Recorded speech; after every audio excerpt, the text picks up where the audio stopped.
मीरपुर माथेरे में पीपी हारी कमेटी जे उहिदेदारनि ताला टोड़े सरकारी इमारत ते कब्जो करे चूंडियल नुमाइंदनि ऐं उहिदेदारनि जे तस्वीरनि वारा पोस्टर हणी छॾिया। पीपी हारी कमेटी जे उहिदेदारनि ज़िले घोटकीअ जे सदर मंजूर जलबाणी जी अॻवाणीअ में हला करे ताला टोड़े मीरपुर माथेरो फैमिली पार्क जे सरकारी स्विमिंग पूल ऐं उन जी इमारत ते कब्जो करे पीपीए जे मक़ामी चूंडियल नुमाइंदनि उहिदेदारनि ऐं पंहिंजनि तस्वीरनि वारा पोस्टर हणी छॾिया। जॾहिं त ज़िले तोड़े तालुके इंतिज़ामिया ॼाणायल उहिदेदारनि ख़िलाफ़ कार्रवाई करण बजाए संदन आॾो बेवस बणिजी वई ॿिया ताला वठी उहे हणी स्विमिंग पूल ऐं उन जी इमारत खे सील करे छॾियो ऐं उन जे दरवाज़े ते डिप्टी कमिश्नर घोटकीअ जे नाले ते नोटिस लॻायो वियो त ही मिल्कियत सरकारी पब्लिक पार्क ऐं स्विमिंग पूल जी आहे, जंहिं जा ताला भञण कानूनी जुर्म आहे, पर हिन महिल ताईं जवाबदारनि ख़िलाफ़ कार्रवाई न करण समझ खां ॿाहिरि आहे। उन सिलसिले में राब्तो करण बावजूद असिस्टेंट कमिश्नर ऐं मुख्तियारकार मीरपुर माथेलो न मिली सघियो आहे। जॾहिं त पीपी हारी कमेटी जे सदर मंजूर जलबाणी अवामी आवाज़ टीवीअ खे ॿुधायो त ॼाणायल सरकारी ऑफिस साल 2008 खां उन्हनि जे हवाले आहे। इल्ज़ाम न आहे, न असां चोर आहियूं। असां पीपल्स पार्टी ज़िले सदर मंजूर अहमद जलबाणी हारी कमेटी जो पीपल्स पार्टी ऑफिस ई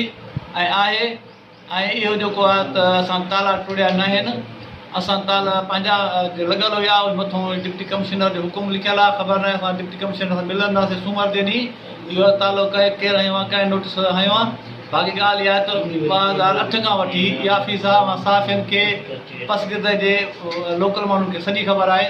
2008 खां वठी असांजी ऑफिस आहे। असां कोई कब्ज़ो वग़ैरह न कयो, न तालो टोड़िया ऐं असां इन मसइले जे लाइ जेको डिप्टी कमिश्नर सां मिलंदासीं, इंशाअल्लाह ताला मसइलो हल करींदासीं। शहदाद कोट में 25 ॾींहं अॻु शहर जे मस्तोई पाड़े में हथियारबंदनि हथां क़त्ल थी वियल नौजवान अजीबुल्लाह सीलरो जे वाक़िए जी एफआईआर बी सेक्शन पुलिस पारां अणसुञातल जवाबदारनि में ॿिनि नौजवाननि सरताज अहमद ऐं जुनेद अहमद सीलरो खे नामज़द करण ख़िलाफ़ मुतासिर धुर पारां एहतिजाज कयो वियो। मुतासिर माण्हुनि हथनि में बैनर ऐं प्ले कार्ड खणी प्रेस क्लब आॾो शामियानो खोड़े एहतिजाजी मुज़ाहिरो कयो। मछरियल माण्हुनि बी सेक्शन पुलिस ख़िलाफ़ सख़्त नारेबाज़ी पिणु कई। उन मौक़े ते ख़ैर मोहम्मद सीलरो, हुसैन बख्श सीलरो ऐं ॿियनि चयो त 25 ॾींहं अॻु शहर जे मस्तोई पाड़े में हथियारबंदनि संगाती तकरार तां 22 वरियनि जे नौजवान अजीबुल्लाह सीलरो खे क़त्ल कयो हो। हुननि चयो त ताज़ो पुलिस ॿिनि अणसुञातल जवाबदारनि में सरताज अहमद ऐं जुनेद अहमद सीलरो खे केस में नामज़द कयो आहे, जेका सरासर नाइंसाफ़ी आहे। हुननि चयो त अजीबुल्लाह सीलरो जे क़त्ल में सरताज ऐं जुनेद सीलरो मुलविस न आहिनि। अदालत सगोरी मामले जी शफ़ाफ़ इंक्वायरी कराए इंसाफ़ फराहम करे। टंडे गुलाम हैदर भरिसां ॻोठ मोहसन मल्हाह जे रहवासियुनि पारां